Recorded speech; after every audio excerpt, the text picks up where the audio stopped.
Bonsoir à toutes et à tous. Merci d'avoir accepté notre invitation. Merci pour votre présence parmi nous pour le vernissage de la deuxième exposition du concept Galerie Blue. Je vais rappeler en quelques mots parce que je pense que certains d'entre vous en fait n'étaient peut-être pas là la première fois. Je voudrais réexpliquer brièvement quel est ce concept de la Galerie Blue. Donc Galerie Blue, bien entendu, pour rappeler qu'elle se déroule au Radisson Blu à Abidjan. Le principe que nous avons souhaité mettre en place est de donner une vitrine aux jeunes artistes ivoiriens. Jeunes et moins jeunes, mais pour l'instant, en l'occurrence, ce sont plutôt des jeunes qu'on a réussi à faire venir. L'idée est vraiment de leur laisser une plateforme libre dans l'hôtel, dans les espaces publics de l'hôtel.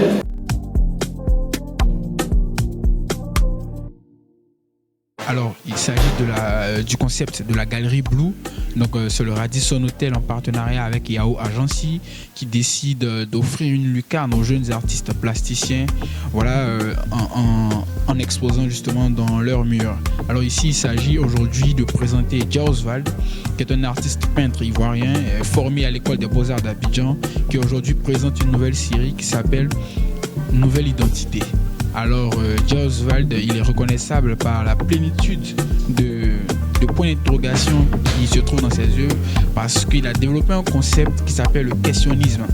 Donc lui, en tant que questionniste, il essaie de questionner notre identité profonde, il essaie de questionner les êtres que nous sommes dans les sociétés où nous vivons pour essayer d'extraire vraiment des idées de brassage culturel, des idées de la femme en tant que berceau même de l'humanité. On va avoir l'honneur de voir du live painting ce soir, directement sur place. Et comment ça s'est passé? Donc à 7 ans, tu as décidé de prendre un pinceau en main ou il y avait déjà un exemple chez toi? Comment ça s'est passé? Alors, il faut dire que dans la famille, c'est le don de la danse. Dans la famille, tout le monde danse. Et moi, j'aime beaucoup les dessins. Et je me cachais souvent pour aller regarder les instituteurs en train de dessiner, faire les petits schémas. Et ça m'a beaucoup marqué. Et je me suis dit, est-ce que je ne peux pas faire ce qu'il fait là? Donc j'arrivais à la maison, je faisais des gribouillages, des petits dessins, et je cachais. Et je me disais souvent, je cachais même, parce que souvent je me disais, est-ce que les parents ne vont pas me frapper parce que je n'ai pas de dessin, puisque les parents disaient, les dessins c'est pour les paresseux. Et là, c'est de là que l'idée est venue. Je vais continuer. Je suis très heureux d'être là, merci. J'aime cet artiste. Pour moi, tout est là, tout mon symbole. Le coq noir. Dans la langue de ma mère, on dit coco belé, le coq noir. Pour moi, c'est un emblème de cette Afrique qui bouge, singulière, qui se distingue, pleine de force et de mystère, d'élégance et de force. Voilà, tout est dit. Et j'aime, sans plus.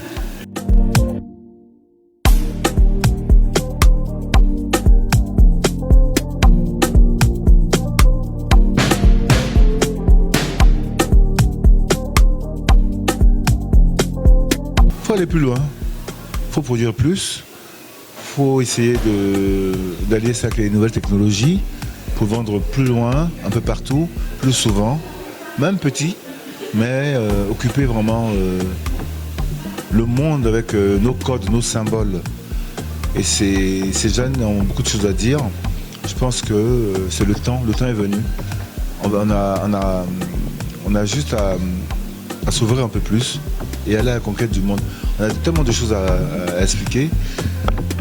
Par exemple, ce tableau, c'est le coq de sacrifice. En disant qu'en Afrique, quand un sacrifice est réussi, qu'on est content, c'est un coq noir. Il est rare, c'est de la joie. Et il faut qu'on le dise au monde entier. Il faut qu'on imprime notre façon de voir le monde aussi, qu'on le partage aussi aux autres. Donc il faut vraiment qu'il est très talentueux, il faut qu'ils aillent plus loin. Plus de technologie, plus d'ouverture pour offrir ce que l'Afrique a de meilleur. Et avec une affiche dans sa main. Visionnaire, pourquoi? Parce que pour aller dans le futur, il faudrait se documenter sur le présent d'abord. Pour être visionnaire, il faut être quelqu'un qui se documente. Il faut être philomate, quelqu'un qui apprend beaucoup, qui est curieux d'apprendre.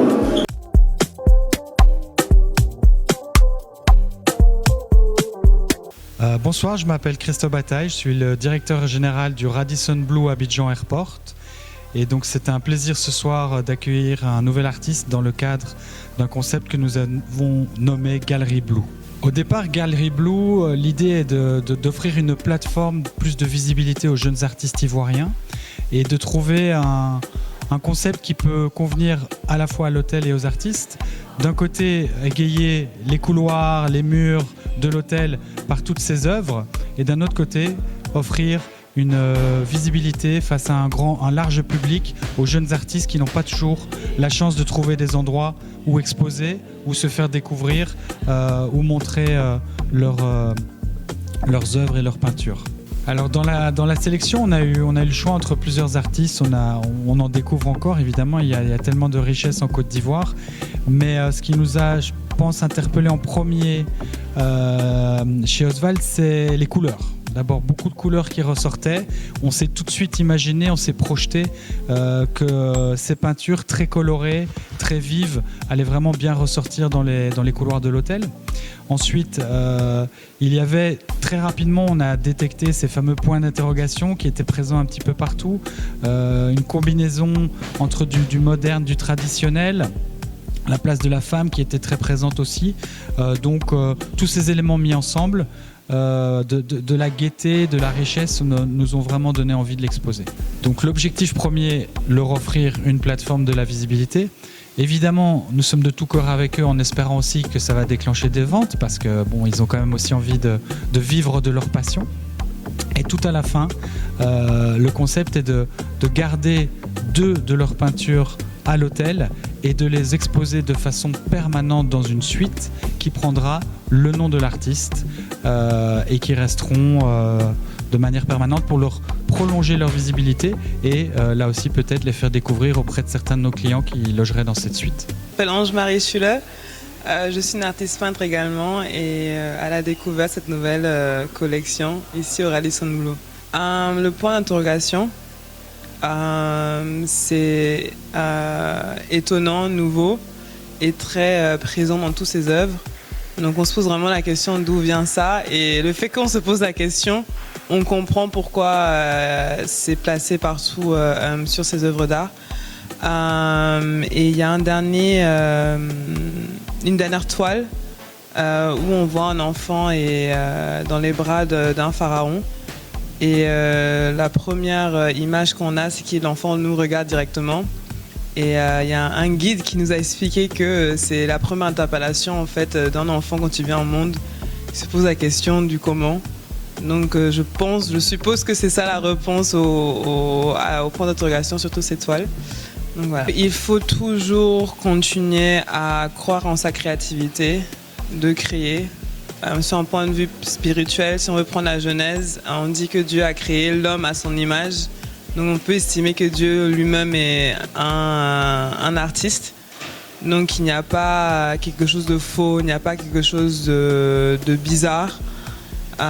Tout est réel à partir du moment qu'on a la foi de pouvoir le mettre en création sur une toile avec des couleurs ou d'autres éléments ou d'autres outils qui nous entourent. Là, je me sens très bien, très bien. Et il faut dire que je ne m'attendais pas à ce nombre de personnes. Voilà, je ne m'attendais pas à ça. Et c'était un bon moment pour moi, un bon partage avec les autres. Voilà, au niveau de l'échange, y compris au niveau des œuvres et autres. Ça a été un bon moment pour moi. J'ai senti une forte interaction entre moi avec le public. C'était une belle occasion. Et après chaque explication des œuvres, c'était un moyen pour moi d'enseigner ou encore d'expliquer mon intérieur, mes idées à ces personnes. Et je pense même qu'ils ont reçu aussi certains messages qui pourront aussi leur faire du bien dans la société. Bon, le questionnisme, il faut dire que le questionnement, l'orthographe existe, mais le questionnisme n'existe pas. Le concept est venu à partir du questionnement. Et le questionnisme, pour moi, c'est cette lumière, cette interrogation, ce questionnement qui nous éclaire, qui éclaire notre esprit, notre âme et notre être entier. Voilà. C'est le questionnisme. Il faut dire encore que c'est la belle manière là de se poser des questions. Parce qu'il faut avoir la bonne manière de se poser des questions. Et quand on a cette belle manière de se poser des questions, je pense qu'on arrive à se projeter dans le futur et à se projeter encore plus loin. Et la première des choses, posez-vous beaucoup de questions. Ça fait du bien. Ça vous épargne des risques, ça vous épargne des problèmes. Et comme Albert Einstein pouvait le dire, ne vous lassez jamais de vous poser des questions. Parce que c'est une tâche identitaire qui est en nous et qui évolue au fil du temps. Donc voici un peu le message que j'aimerais laisser